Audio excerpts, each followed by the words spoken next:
औचित्य साधून आपण आज ग्रंथालय आणि आपल्या शाळेचा सांस्कृतिक विभाग यांच्या संयुक्त विद्यमाने वाचन प्रेरणा दिनाच्या कार्यक्रमाचे आयोजन केले आहे। माणसाच्या परिचयाची सुरुवात त्याच्या चेहऱ्याने होत असते, पण त्याची संपूर्ण ओळख त्याची वाणी, विचार, व्यवहार आणि कर्मानेच होत असते, असे संत ज्ञानेश्वरांनी सांगितले आहे। आणि मित्रांनो, आपली वाणी, विचार, व्यवहार आणि कर्म चांगले करायचे असतील तर आपल्याला वाचनाची कास ही धरावीच लागेल। विद्यार्थी मित्रमैत्रिणींनो, आपल्याला सर्वांना माहिती आहे की तुमची पिढी ही नव्या तंत्रज्ञानाच्या युगामध्ये वावरणारी, जगणारी पिढी आहे। तुमची ज्ञान मिळवण्याची साधने ही बऱ्यापैकी बदललेली आहे। या नव्या तंत्रज्ञानाच्या युगात ही आपली वाचनाची संस्कृती आपण जोपासायलाच हवी आणि टिकवायलाच हवी, असं आमचं मानस आहे। तुम्ही जास्तीत जास्त संख्येने ग्रंथालयात यावे, वाचन करावे, ग्रंथालयाचे नियमित वाचक व्हावे असे आम्हाला वाटते। त्याचमुळे जे आपल्या ग्रंथालयातील नियमित वाचक असे विद्यार्थी आहेत त्यांचेही आपण कौतुक इथे करणार आहोत। आपल्या शाळेच्या ग्रंथालयात जवळपास 12,000 अशी पुस्तके आहेत आणि त्यातील काही पुस्तके ही अत्यंत दुर्मिळ अशा स्वरूपाची आहेत। तुमच्यामध्ये वाचन संस्कृती वाढावी, आपल्याला मराठी भाषेतील विविध अशा भाषा प्रकाराचे ज्ञान व्हावे यासाठी आपण इथे छोटेसे पुस्तक प्रदर्शनही भरवले आहे। यात विश्वकोश, शब्दकोश, कादंबरी, आत्मचरित्र, चरित्र, कथासंग्रह, कविता संग्रह, बाल साहित्य, विज्ञान या विषयावरची वेगवेगळी पुस्तकेही आपण इथे प्रदर्शनात मांडलेली आहेत। तसेच आपले ग्रंथालय आणखी सुसज्ज करण्याच्या हेतूने आपल्या संस्थेने जे आपल्याला नवीन ग्रंथ साहित्यही उपलब्ध करून दिलेले आहे त्यापैकी काही पुस्तकेही आम्ही इथे मांडलेली आहेत। आपल्या ग्रंथालयामध्ये नियमित वेगवेगळे वर्तमानपत्रे येतात। यातील काही वर्तमानपत्रांमध्ये 10वीच्या विद्यार्थ्यांसाठी मोलाचे मार्गदर्शन केले जाते आणि त्याचे वाचन विद्यार्थ्यांनी करावे असे आम्हाला मनापासून वाटते। आणि जर आपण अवांतर वाचन केलेले असेल, दैनिक माहिती आणि ज्ञानाचा साठा आपल्याकडे भरपूर असेल तर आपण अत्यंत प्रामाणिक शब्दांमध्ये आणि प्रभावी विचारांमध्ये आपली शब्दांची आणि विचारांची मांडणी करू शकतो। त्यासाठी आपल्या ज्ञानात भर घालण्यासाठी आणि विचारांची प्रगल्भता वाढवण्यासाठी आपले ग्रंथालय कायम सज्ज आहे आणि निश्चितच याचा सदुपयोग आपण करताल अशी मला अपेक्षा आहे। असंच आपल्या छोट्या वाचकांचं आपल्या शाळेत येणारे जे नियमित वाचक आहेत जे ग्रंथालयात रोज येऊन पुस्तक मागून अर्धा तास त्यांचा योग्य वापर करतात त्यांच्या वेळेचा, अशा छोट्या वाचकांचं आपलं एक छोटंसं स्वागत करायचं आहे। मनीष परमेश्वर गिराम, वर्ग 10वी ग।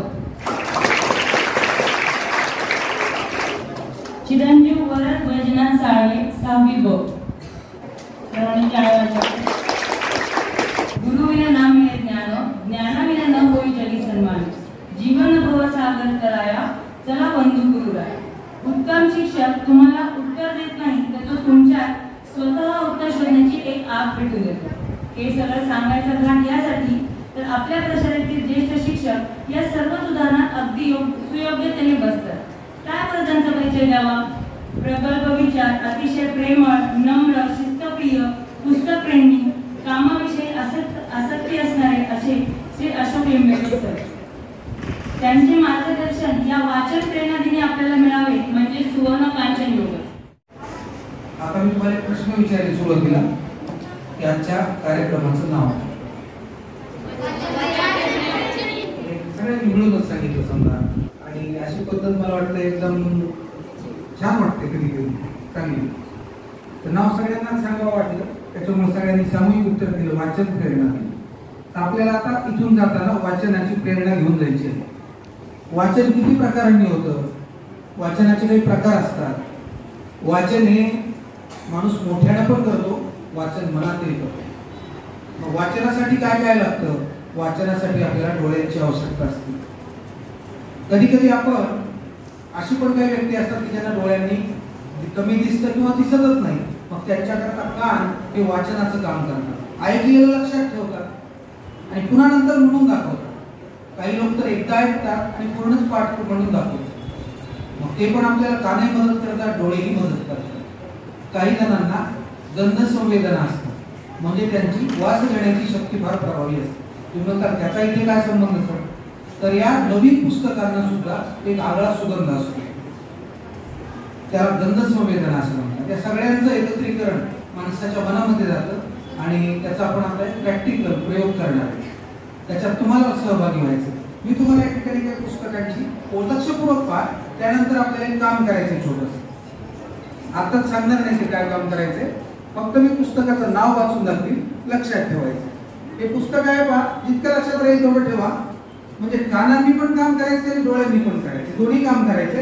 याला म्हणतात द्रक आणि श्राव्य. म्हणजे डोळ्यांनी पण करायचे जे दिसतंय आणि कानांनी करायचे माझा आवाज ऐकू येतोय, ते दोन्ही काम करायचे. दोन्ही प्रकारचं वाचन करायचे आणि ही प्रेरणा घरी घेऊन जायची की आज आपल्याला काहीतरी ओळख झाली वाचनाची. काय झाली? व्यंकटेश माडगुळकरांचं करुणाष्टक.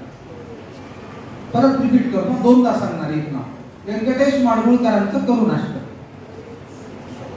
बंकिमचंद्र चट्टोपाध्याय यांची आनंदमठी कादंबरी, आनंदमठी. रिचर्ड आईकमन यांचं हे पुस्तक आहे आणि अच्युत गोडबोले यांनी लिहिलेलं आहे.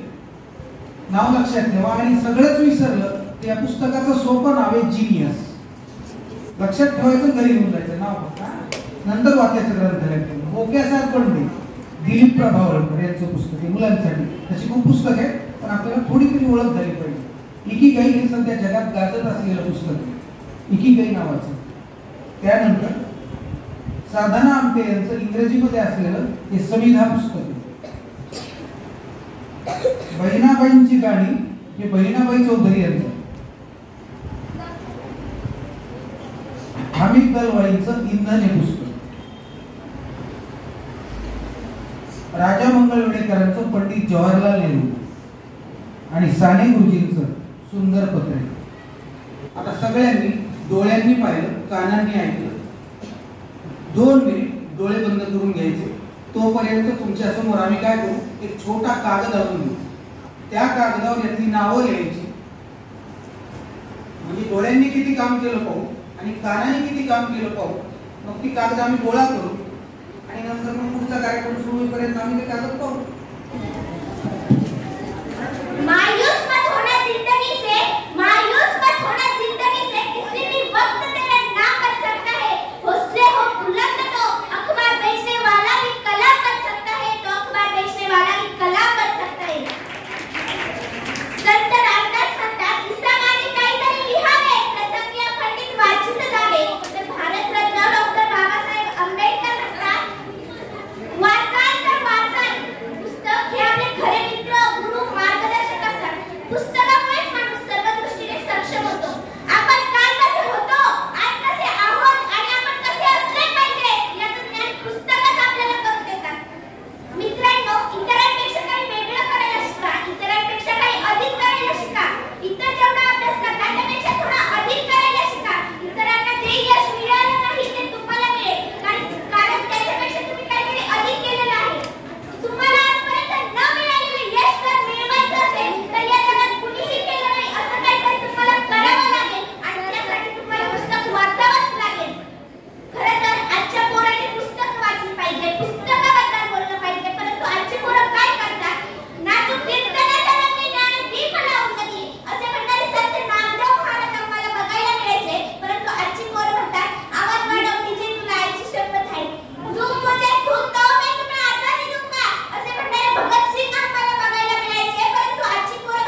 अतिशय प्रेरणादायी भाषण या विद्यार्थिनीनं दिलेलं आहे.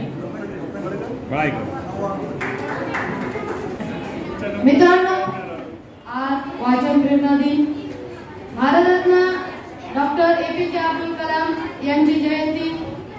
डॉक्टर कलामांचा जन्म 15 ऑक्टोबर 1931 साली रामेश्वरम, तामिळनाडू येथील रामेश्वर येथे झाला. लहानपणापासूनच अत्यंत धाडसी आणि कष्टी असणारे APJ अब्दुल कलाम हे होते. APJ अब्दुल कलाम यांनी अग्निपंख हे पुस्तक लिहिलेलं आहे. ते एकदा भाषण करत असताना एकही भाषण नाही की ज्या भाषणात त्यांनी मुलं नाही त्या भाषणात एका मुलाने त्यांना प्रश्न विचारला, sir, I want to become IAS officer. Doctor Kalam was laughing. So you said, so his student said, I want to become IAS officer. So Kalam said, what you can do when you become IAS officer? The student can give an answer. So the Dr. Kalam said, you said that which I can say to you. Dr. Kalam said, when I become IAS officer, I first remove corruption. मित्रांनो, भारताचे असेच एक माजी राष्ट्रपती राजीव गांधी म्हणतात की मी शेतकऱ्याला 1 रुपया दिला, गावच्या लोकांना जर 1 रुपया दिला तर त्यांच्या हातात फक्त 10 पैसे जातात. ते मध्ये पैसे कुठे जातात हे मला तुम्ही सांगा. त्यांचे काही विचार आहेत.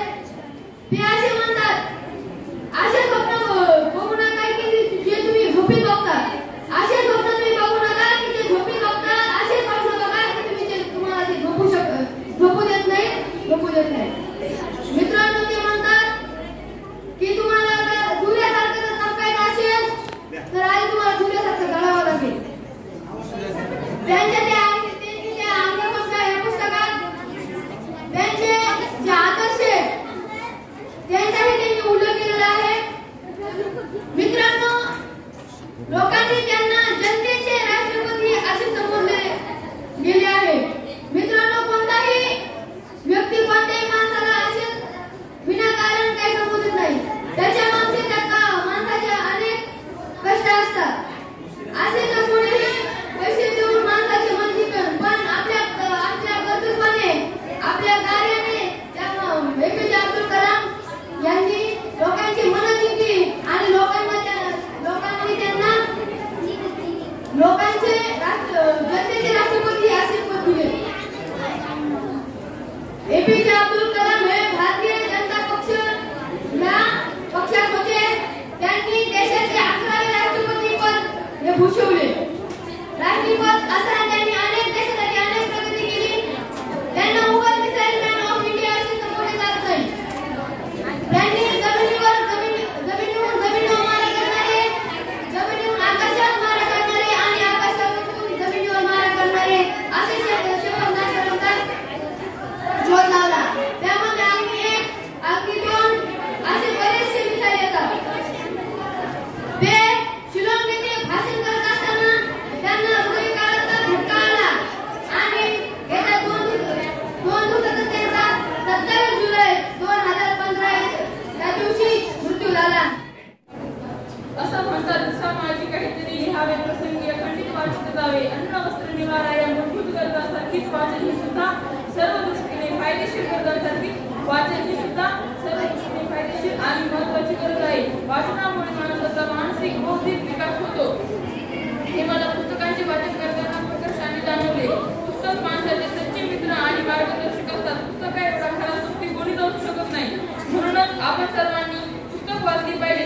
वाचा तर वाचा असं म्हटलं जातं आणि हे खरंच आपण ज्ञानाने हे खरंच आहे. आपण वाचत गेलो तरच आपल्या कक्षाभितरात आपण ज्ञानाने परिपूर्ण आणि परिपक्व होतो. आपलं अज्ञान मिटून आपण ज्ञानाकडे वाटचाल करू लागतो. जीवनामध्ये स्वाभिमानाने आणि ताठमानेने जगण्याचा विश्वास पुस्तकच आपल्याला देतात. म्हणूनच आपण वाचन करायला हवं. वाचनाचे भरपूर फायदे आहेत. वाचन ही आपली जीवन जगण्याची कौशल्य वाढवतं. वाचन आपल्याला अधिकाधिक चांगला माणूस बनवतो. एक देशाचा जबाबदार आणि कर्तव्यदक्ष नागरिक वाचनाच्या माध्यमातून घडवतो. म्हणूनच आपण वाचन करायला हवं. संस्कृत एक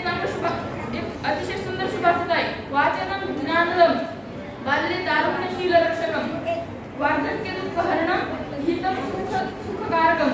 याचा अर्थ असा आहे मित्रांनो की बालपणात केलेले वाचन हे ज्ञान देणारे असते आणि तरुणपणात केलेले वाचन हे चारित्र्याचे रक्षण करणारे असते आणि वृद्धापकाळात केलेले वाचन हे दुःखाचे हरण करणारे असते. म्हणूनच म्हणतात सद्ग्रंथाचे वाचन हे नेहमी हितकारक असते. धन्यवाद.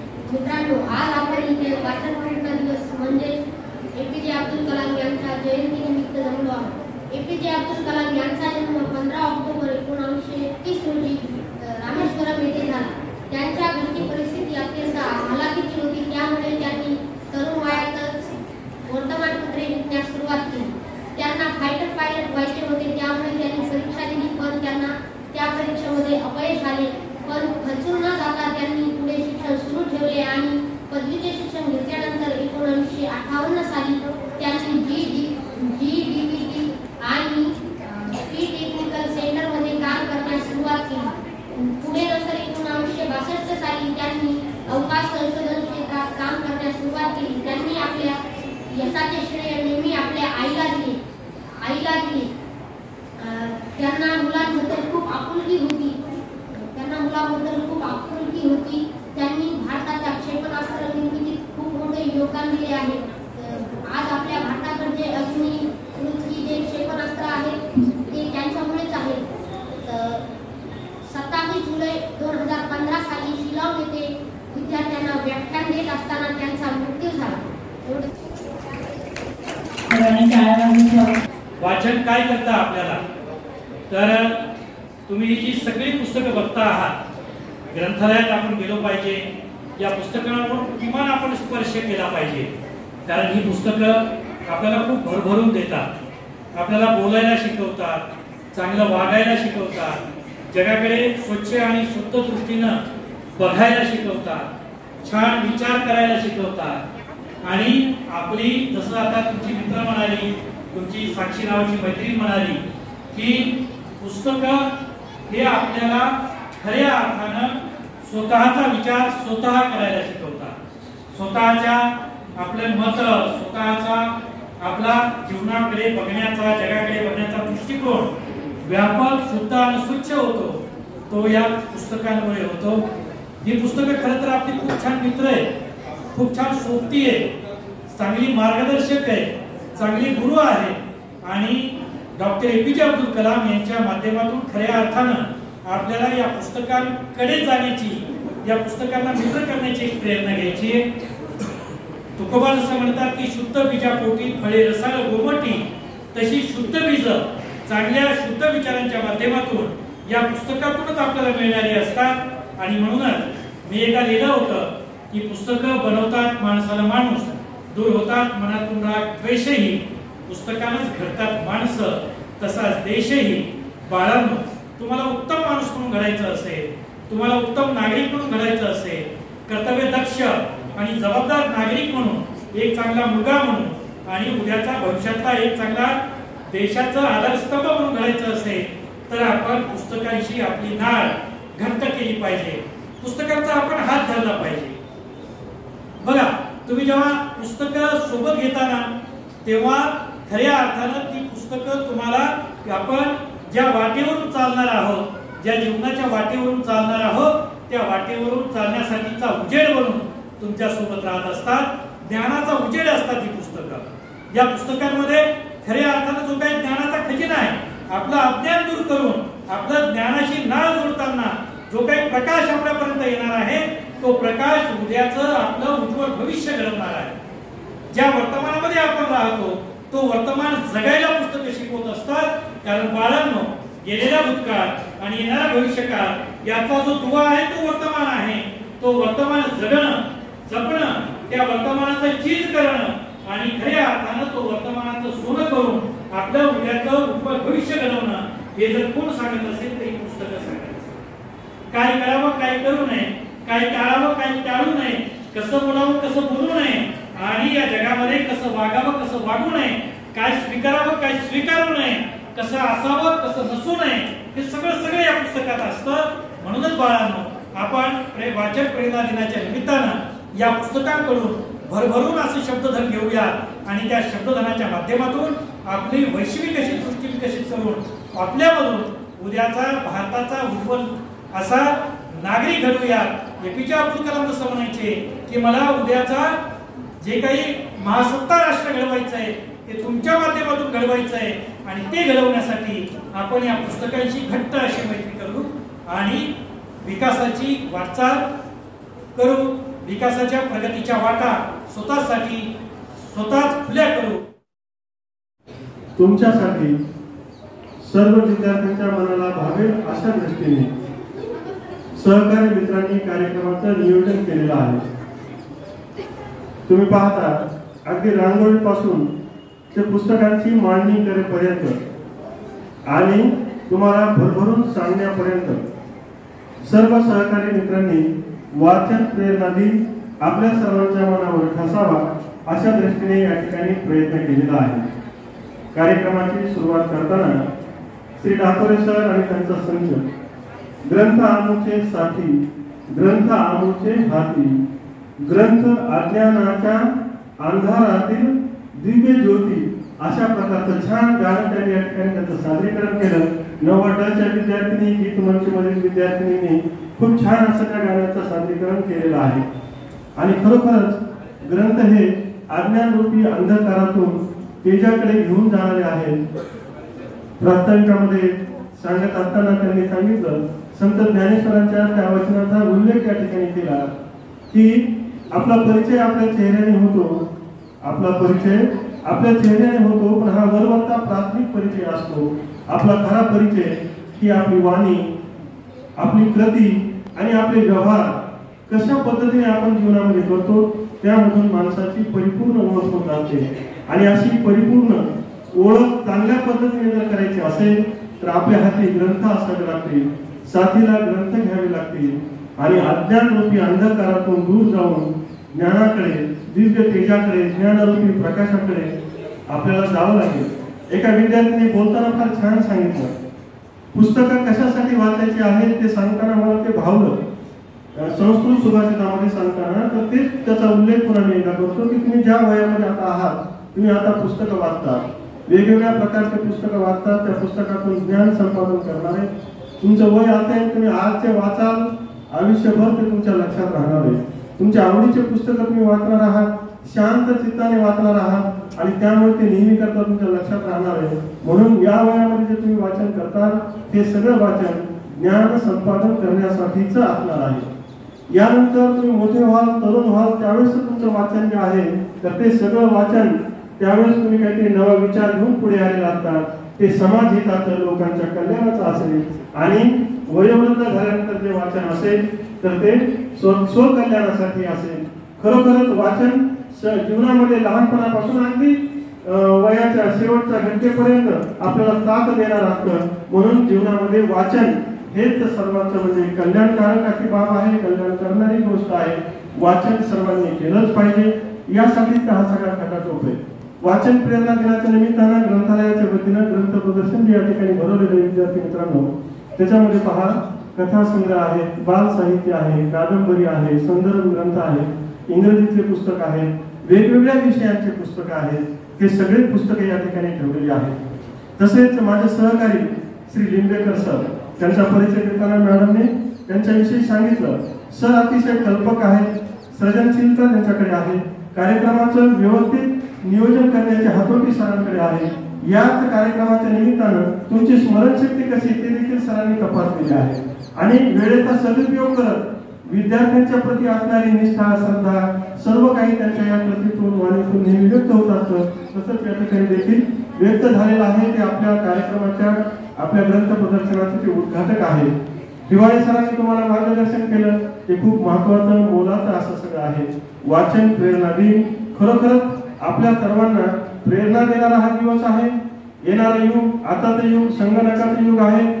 लहानांपासून मोठ्यांपर्यंत सगळ्यांच्या हातामध्ये मोबाईल आहे. मोबाईलच्या दुनियेमध्ये आपण इतके हरवून बसलेलो आहोत की गप्पा मारण्यासाठी एकत्र आलेले सगळेजण घरामध्ये जेव्हा बसतात, त्यांच्या गप्पा सगळ्यांच्या 1-2 मिनिटात संपतात आणि सगळेजण मोबाईलमध्ये पुन्हा मग्न होऊन जातात आणि मग 1 घंटा कसा गेला कळत नाही, बोलणं तर कोणाचं होतच नाही. अशा सगळ्या या काळामध्ये, युगामध्ये शिकण्यासाठी, विचार प्रवण होण्यासाठी, ज्ञान संपादन करण्यासाठी, आपल्या हितासाठी, जगाच्या कल्याणासाठी वाचन करणं अतिशय आवश्यक आहे आणि आपण सर्वांनी वाचन प्रेरणा दिनाच्या निमित्ताने वाचण्याची प्रेरणा घ्यावी अशी अपेक्षा व्यक्त करतो. आपल्या ग्रंथालयात खूप पुस्तक आहेत. या सर्व ग्रंथांचा जास्तीत जास्त आपण उपयोग करून घ्यावा. विद्यार्थी मित्र, तुम्हाला 10 पुस्तकं दाखवली होती. कानांचा आणि डोळ्यांचा योग्य वापर खूप जणांनी प्रयत्न केला, परंतु त्यामध्ये 7 जण की ज्यांना सारखेच गुण मिळाले आणि 7 जण यशस्वी ठरले. व्यासपीठावरील मान्यवरांना मी विनंती करतो की या 7 विद्यार्थ्यांचं त्यांनी पेन देऊन त्या विद्यार्थ्यांचं कौतुक करावं. 10 पैकी 6 पुस्तकं सगळ्यांनी लिहिली त्या 7 जणांनी आणि त्यामुळे 7 विद्यार्थ्यांचं अभिनंदन. श्रद्धा राठी 9वा श्रद्धा राठी या विद्यार्थिनीचं प्रथम अभिनंदन. आणि अचूक लिहिलेली काही जणांची चुकली म्हणून बाद झाली. 7 एकदम अचूक. पृथ्वी भागडे 7वाड, अंजली दम 8वाड, प्राची शिंदे 8वाड, आकडेकर 7वाड, अनुरा सावजी 8वाड,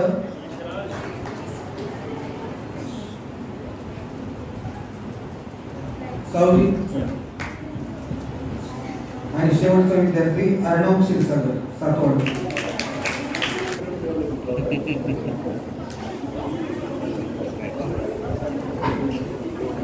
सगळ्यात महत्त्वाचे आभार मी त्यांचे मानते जे ग्रंथ आजपर्यंत माझ्या जीवनामध्ये आले आणि त्यांनी माझे विचार आणि वाणी समृद्ध केली. त्या ग्रंथांचे मी सर्वप्रथम आभार मानते.